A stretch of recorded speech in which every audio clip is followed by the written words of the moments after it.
In the process of working on your dreams, you are going to incur a lot of disappointment, a lot of failure, a lot of pain, a lot of setbacks, a lot of defeats.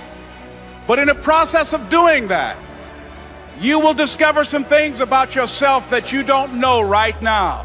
What you will realize is that you have greatness within you. What you'll realize is that you're more powerful than you can ever begin to imagine. What you will realize is that you're greater than your circumstances, that you don't have to go through life being a victim. As Jack indicated, I was born in Miami, Florida, in an area called Liberty City, in an abandoned building on a hard linoleum floor with my twin brother. We were 6 weeks of age. We were adopted. When I was in 5th grade, I was identified as EMR, labeled educable, mentally retarded, put back from the 5th grade into the 4th grade, and stayed in that category until I got out of high school. I don't have any college training, but I met a high school teacher who one day changed my life. I was waiting on another student, and when he came in, he said to me, "Young man, go to the board and write what I'm about to tell you." And I said, I can't do that, sir. And he said, "Why not?" I said, "I'm not one of your students." He said, "It doesn't matter, follow my directions now." I said, "I can't do that, sir." He said, "Why not?" I said, "Because I'm educable, mentally retarded." And he came from behind his desk and he looked at me. He said, "Don't ever say that again. Someone's opinion of you does not have to become your reality." I'm saying this is a time more than ever that you want to begin to inoculate yourself with positive words, coming to conventions, showing up on meetings, being on the calls, to make yourself unstoppable, to get out of your mind the polluting negative thoughts that's causing most people to go through life being stuck because they're volunteer victims. Somebody said that many people die at age 25 and don't get buried until they're 65 because they got so much garbage in their minds. You are here because you've got a clear vision of what you want and where you're going. Give yourselves a round of applause. Don't worry if they don't get it. Don't try and convince people to do this business. A person convinced against their will is of the same opinion still. You are not like everybody else. You can walk outside and find pigeons, but if you're looking for eagles, it's going to take you a minute. You are different. It's lonely at the top. How many of you know it's lonely at the top? Raise your hands. It's lonely at the top, but you eat better. That's what I'm talking about. You're different. One great entrepreneur said, "I choose not to be a common man. It's my right to be uncommon if I can. I seek opportunity, not security. I do not wish to be a kept citizen, humbled and dulled by having the state look after me. I want to take the calculated risk, to dream and to build, to fail and to succeed. I refuse to live from hand to mouth. I prefer the challenges of life to the guaranteed existence, the thrill of fulfillment to the still calm of utopia. I will never cower before any master, nor bend to any threat. It's my heritage to stand erect, proud and unafraid, to face the world boldly and say, this I have done." You showed up because you're building a business that you can stand and say, "I did this. I did this. This is my dream." Give yourselves a round of applause. Yes, yes, yes. It's hard changing your life. It was hard when just over 3 years ago, in the Penobscot building in Detroit, Michigan, where I was operating my business, and I fell on some hard times, and I was sleeping in my office. It was hard coming into the lobby, and the security said, "Excuse me, Mr. Brown, can we see you for a moment?" And I said, "Yes," and I walked up to the counter, and he gave me an envelope. And he said, "Would you mind reading it here?" And I opened the envelope, and the envelope was from management that said, "This is an office tower. It's not a hotel. Please do not sleep in your office."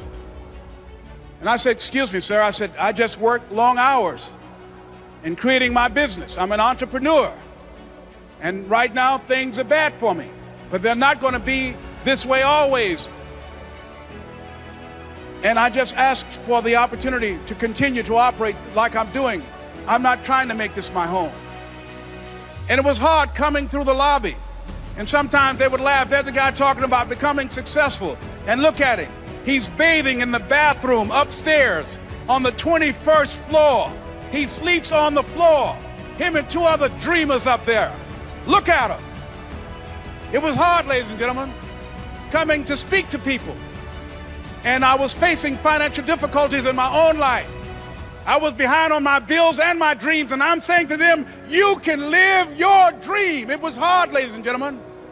It was very difficult to pick myself up each day believing that I could do it. There were times that I doubted myself. I said, God, why is this happening to me? I'm just trying to take care of my children and my mother. I'm not trying to steal or rob from anybody. Why did this have to happen to me? It was very hard. And here's what I want to say to you. For those of you that have experienced some hardships, don't give up on your dream. No one could have convinced me by holding on, by continuing to push forward, by continuing to run toward my dream, that one day I would have my own talk show. It's a long shot, ladies and gentlemen, from Liberty City, an abandoned building on a floor, never knowing my mother or father. It's a long shot. Being here with you today in this dome in Atlanta, it's a long shot. No college training, labeled educable, mentally retarded, but I kept running toward my dream. Don't stop running toward your dream.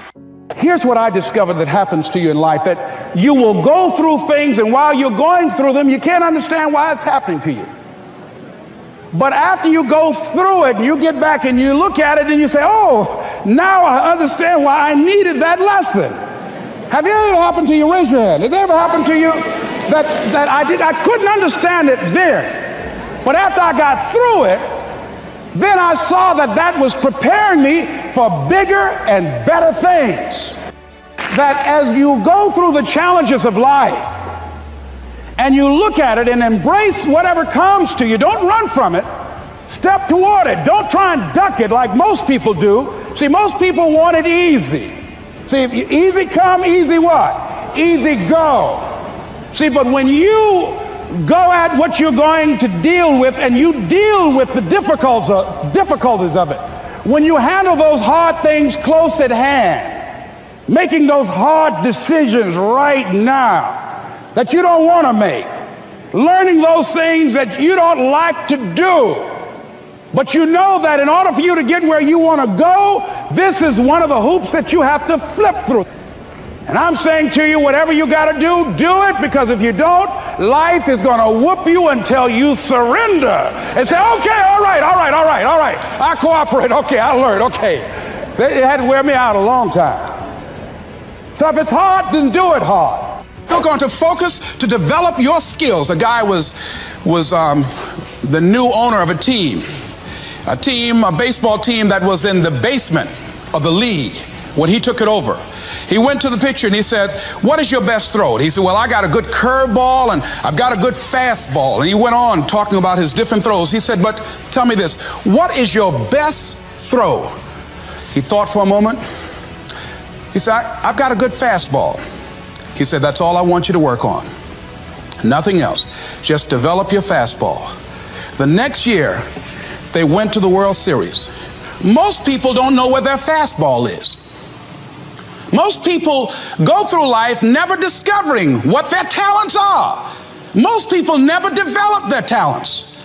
They have skills and abilities, but if you don't nurture them, if you don't develop them, they will never serve you. Your gifts can take you many places if you develop your gifts. Most of us don't like to do those things that come easy to us. I've always loved to talk to people. I decided, taking this advice, to develop my skills as a speaker. And my gift has developed and it's taken me many places. You have something that you brought to the universe, and that if you decide that my life deserves my developing this, what I do well, and becoming the best at it, and mastering myself, and seeing what I have within me, if you decide to drop your buckets where you are and develop your gifts, I grant you, you'll never ever be without. I grant you that your gifts will take you places that will literally amaze you. I grant you that if you begin to work to develop your gifts, you'll develop a strong sense of happiness. You'll get a larger vision of yourself, because part of beginning to get a larger vision of yourself, all of us need some area of our lives where we can have a feeling of competence.